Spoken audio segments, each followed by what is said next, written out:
കൂടി ചേരുന്നു. അനുമോദിനോട് സംസാരിക്കുമ്പോഴാണ് മന്ത്രി കെ രാജൻ റെസ്ക്യൂ ഓപ്പറേഷൻസ് രാത്രിയും തുടരും എന്ന് സൂചിപ്പിച്ചത്. ഇപ്പോൾ മന്ത്രി OR കേളും അത് സ്ഥിരീകരിക്കുകയാണ്. പക്ഷേ വെളിച്ചമില്ല എന്നത് വലിയ ഒരു തടസ്സമായി തന്നെ നിലനിൽക്കുന്നുണ്ട്. മാത്രവുമല്ല, ഏത് തരത്തിലുള്ള ഓപ്പറേഷനാണ് ഇപ്പോൾ അവിടെ നടക്കുന്നത് എന്നത് സംബന്ധിച്ച് വലിയ വിവരങ്ങളില്ല. അവിടെ കുടുങ്ങിക്കിടക്കുന്നവരെ ഇവിടേക്ക് എത്തിക്കുന്നുണ്ട്. പരിക്കേറ്റ ചിലരെയും ഒക്കെ എത്തിച്ച് മറുകരയിലേക്ക് എത്തിക്കുന്നത് നമുക്ക് കാണാം. ഈ മണ്ണിനടിയിൽപ്പെട്ടവർ, അങ്ങനെ പരിക്കേറ്റ് അല്ലെങ്കിൽ ഇതിനുള്ളിലായി പോയവർ, അവരുടെ തെരച്ചിൽ രാത്രി സാധ്യമാകുമോ?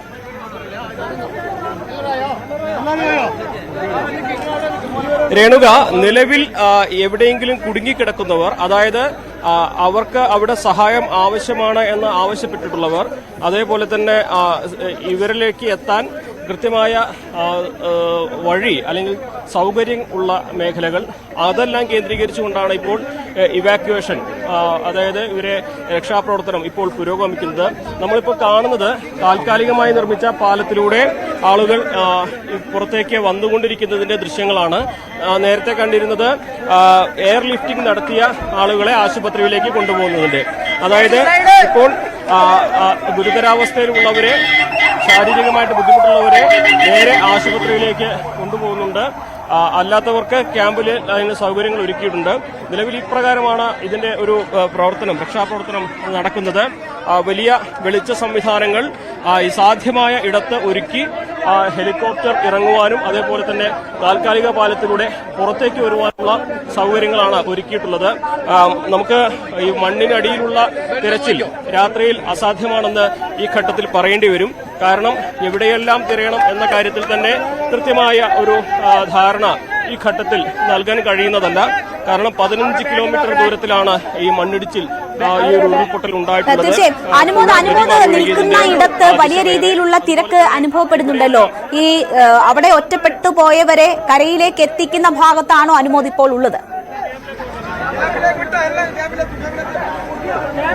ഞാനുള്ളത് ഇപ്പോൾ ചൂരൽമല വെള്ളാർമലയിലാണുള്ളത്. ഇവിടെയാണ് താൽക്കാലിക പാലത്തിലൂടെ ഇപ്പോൾ ആളുകളെ ഈ സുരക്ഷിതമായിട്ട് പുറത്തെത്തിക്കുന്നത്. ഇവിടെയാണ് നമ്മൾ ഈ ദൃശ്യങ്ങളിൽ കാണുന്നത്.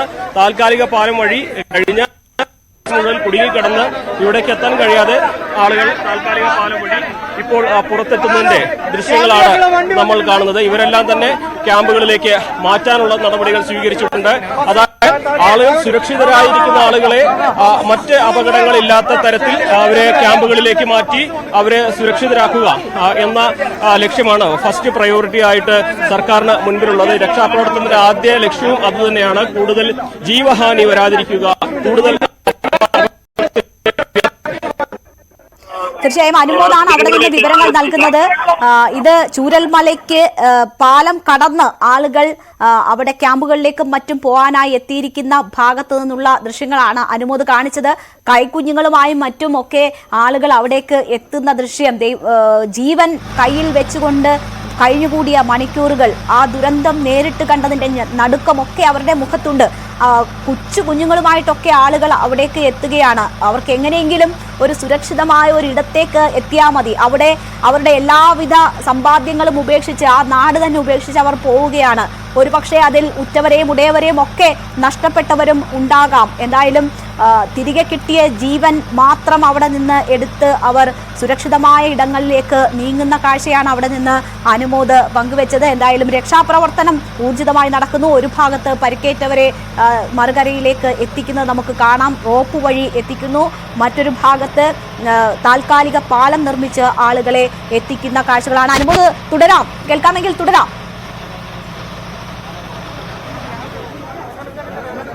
രേണുക, രക്ഷാപ്രവർത്തനം ഇവിടെ പുരോഗമിക്കുകയാണ്. നേരത്തെ പറഞ്ഞതുപോലെ തന്നെ താൽക്കാലിക പാലത്തിലൂടെ മറുകരയിൽ കുടുങ്ങിക്കിടന്നവരെ ഇപ്പോൾ സുരക്ഷിത സ്ഥാനത്തേക്ക് എത്തിക്കുന്നതിന്റെ തത്സമയ ദൃശ്യങ്ങളാണ് നമ്മൾ കാണുന്നത്. നേരത്തെ മന്ത്രി കെ രാജൻ പറഞ്ഞതുപോലെ തന്നെ ഈ ഒരു താൽക്കാലിക പാലം നിർമ്മിച്ചത് ഈ രക്ഷാപ്രവർത്തനത്തിൽ ഏറ്റവും പ്രധാനപ്പെട്ട കാര്യമാണ്. രക്ഷാപ്രവർത്തനത്തിന് വേഗത കൂട്ടുന്നതിന് കാരണം തന്നെ ഇപ്പോൾ നിർമ്മിച്ചത് ഈ താൽക്കാലിക പാലമാണ്.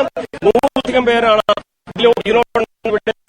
പാലം വഴി എത്തിയിരിക്കുന്നത്. അവർ സുരക്ഷിതരായിട്ട് ജീവിതത്തിലേക്ക് തിരിച്ചെത്തിയിരിക്കുന്നതെന്ന് തന്നെ പറയാം. നമുക്കറിയാം, ഇന്നലെ രാത്രി മുതൽ ജീവൻ കയ്യിൽ പിടിച്ച് എവിടേക്ക് പോകണമെന്ന് ഒടുവിൽ സൈന്യമെത്തി, മറ്റ് സംവിധാനങ്ങളെത്തി. സന്നദ്ധ പ്രവർത്തകരെത്തി താൽക്കാലിക പാലമൊരുക്കി എയർലിഫ്റ്റിംഗ് നടത്തി സാധ്യമായ എല്ലാ വഴിയിലൂടെയും നമ്മൾ അവരെ ജീവിതത്തിലേക്ക് തിരിച്ചു കൊണ്ടുവരികയാണ്. ഇതാണ് നമുക്ക് നൽകാൻ കഴിയുന്ന ഒരു സുരക്ഷ. ഇതാണ് നമുക്ക് അവർക്ക് അപകടമൊന്നും സംഭവിക്കാതെ അവരെ ജീവിതത്തിലേക്ക് തിരിച്ചു കൊണ്ടുവരാൻ സാധിച്ചിട്ടുള്ളൂ എന്നുള്ളതാണ് ഏറ്റവും പ്രധാനപ്പെട്ട കാര്യം. ഈ ദുരന്തമുഖത്ത് നമുക്ക് നൽകാൻ കഴിയുന്ന ഏറ്റവും ആഹ്ലാദം നൽകുന്ന ഒരു കാഴ്ചയാണ്, ദൃശ്യമാണ്.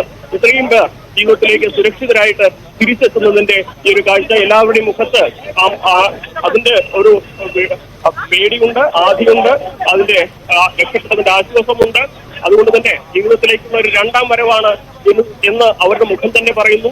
ഈ ഒരു ദൃശ്യം ഇന്നത്തെ ദിവസം നമുക്ക് ഇവിടെ നിന്നും ലഭ്യമാകുന്നതിൽ വെച്ച് ഏറ്റവും ആഹ്ലാദം നൽകുന്ന, ആശ്വാസം നൽകുന്ന ഒരു കാഴ്ച തന്നെയാണ്. കാരണം ഇത്രയും അധികം പേർ അപ്പുറത്ത് മണിക്കൂറുകളായിട്ട് കുടുങ്ങിക്കിടക്കുകയായിരുന്നു. അവരിലേക്ക് എത്താൻ വഴിയിട്ടായിരുന്നു.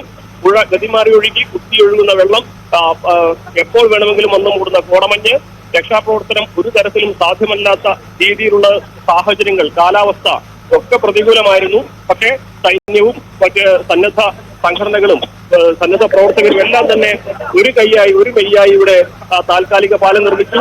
അതോടൊപ്പം തന്നെ അതിനുശേഷമുള്ള ഇവാക്യുവേഷനാണ് ഇപ്പോൾ നമ്മൾ കാണുന്നത്. ഇന്നലെ രാത്രി മുതൽ ജീവിതം ഇനി ഒഴുകിപ്പോകുമോ അതോ ഇനി ഉണ്ടാകുമോ എന്ന് പോലും അറിയാതിരുന്ന ആദിയിൽ നിന്ന് അവർ ജീവിതത്തിലേക്ക് തിരിച്ചെത്തുകയാണ്. ഇവിടെ കാണാനെത്തിയ വിനോദസഞ്ചാരികളുണ്ട്, ഇവിടുത്തുകാരുണ്ട്, വിവിധ ഇടങ്ങളിൽ ജോലി ചെയ്യുന്ന വിവിധ സംസ്ഥാനക്കാരുണ്ട്. പക്ഷെ അവരുടെ എല്ലാം തന്നെ ആ ഒരു ജീവിതത്തിലേക്കുള്ള ഒരു തിരിച്ചുവരവ് അവരുടെ എല്ലാം തന്നെ മുഖങ്ങളിൽ വ്യക്തമാണ്. തീർച്ചയായും ഈ രാത്രി വൈകിയ വേളയിൽ ഇരുട്ട് പരന്നതിന് ശേഷവും രക്ഷാപ്രവർത്തനം ഊർജിതമായി നടക്കുന്നതാണ് ഏറെ പ്രതീക്ഷ നൽകുന്ന ദൃശ്യങ്ങൾ. അനുമോദം, നമ്മളിപ്പോൾ കണ്ടുകൊണ്ടിരിക്കുന്നത് റോപ്പിലൂടെ ഒരാളെ രക്ഷാപ്രവർത്തകർ മറുകരയിൽ എത്തിക്കുന്നതാണ് കണ്ടുകൊണ്ടിരിക്കുന്നത്. രാത്രി ഇരുട്ട് പരന്നിരിക്കുന്നു, പക്ഷേ രക്ഷാദൗത്യം അവിടെ പുരോഗമിക്കുകയാണ്. പ്രായമായ മനുഷ്യനാണ്. അദ്ദേഹത്തിന് ഒരുപക്ഷെ ആ താൽക്കാലിക പാലത്തിലൂടെ നടന്നിപ്പുറം എത്താൻ കഴിയാത്ത ആരോഗ്യ പ്രശ്നങ്ങൾ ഉള്ളത് കൊണ്ട് തന്നെ സ്ട്രെച്ചറിൽ അത് റോപ്പിലൂടെ ലിഫ്റ്റ് ചെയ്ത് ഇപ്പോഴത്തെ മറുകരയിൽ എത്തിച്ചിരിക്കുന്നതാണ് നമ്മൾ കാണുന്നത്. എന്തായാലും മരണത്തെ മുഖാമുഖം കണ്ടവർ അവർക്ക് കയ്യിലെടുക്കാൻ പറ്റുന്ന പിഞ്ചു കുഞ്ഞുങ്ങളെയും ഒക്കെ കൊണ്ട് മാത്രം മറുകരയിൽ സുരക്ഷിത ഇടങ്ങൾ തേടുകയാണ്. വലിയ ഒരു ഭയപ്പാട് അവരുടെ മുഖങ്ങളിൽ നമുക്ക് കാണാം. മരണത്തെ മുഖാമുഖം കണ്ടവരാണ്. മരണത്തിലേക്ക് ഉറ്റവരും ഉടയവരും പോയത് നോക്കി നിൽക്കേണ്ടി വന്നവരാണ്. പക്ഷേ ഏതെങ്കിലും ഒരു ഉൾവിളിയുടെയോ അല്ലെങ്കിൽ പെട്ടെന്ന് ഒരു അപായ സൂചനയുടെയോ മാത്രം ബലത്തിൽ അവർ അവിടെ നിന്ന് ആ ദുരന്തത്തിൽ നിന്ന് കഷ്ടിച്ച് രക്ഷപ്പെട്ടു എന്ന് മാത്രമേ പറയാൻ കഴിയുകയുള്ളൂ.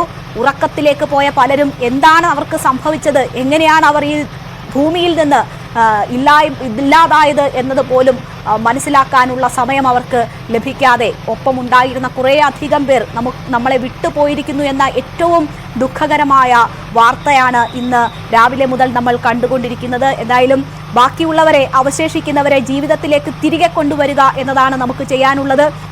അതിന് നമ്മുടെ സംവിധാനങ്ങളെല്ലാം ഉണർന്നു പ്രവർത്തിക്കുന്നു. രാത്രി വൈകിയും അതിവേഗം രക്ഷാപ്രവർത്തനം സാധ്യമാകുന്നു എന്ന പ്രതീക്ഷ നൽകുന്ന വിവരങ്ങളാണ് ഇപ്പോൾ അവിടെ നിന്ന് വരുന്നത്. മറ്റു ചില അറിയിപ്പുകൾ കൂടിയുണ്ട്. ശക്തമായ മഴയുടെ സാഹചര്യത്തിൽ നാളെ 6 ജില്ലകളിൽ പ്രൊഫഷണൽ കോളേജുകൾ ഉൾപ്പെടെയുള്ള വിദ്യാഭ്യാസ സ്ഥാപനങ്ങൾക്ക് കളക്ടർമാർ അവധി പ്രഖ്യാപിച്ചിട്ടുണ്ട്. കാസർഗോഡ്, പത്തനംതിട്ട, തൃശൂർ, കണ്ണൂർ, മലപ്പുറം, എറണാകുളം ജില്ലകളിലെ വിദ്യാഭ്യാസ സ്ഥാപനങ്ങൾക്കാണ് അവധി നൽകിയിരിക്കുന്നത്. അവധി പ്രഖ്യാപിച്ചിരിക്കുന്നത് അത് വലിയ രീതിയിലുള്ള മഴ സാധ്യത 8 ജില്ലകളിൽ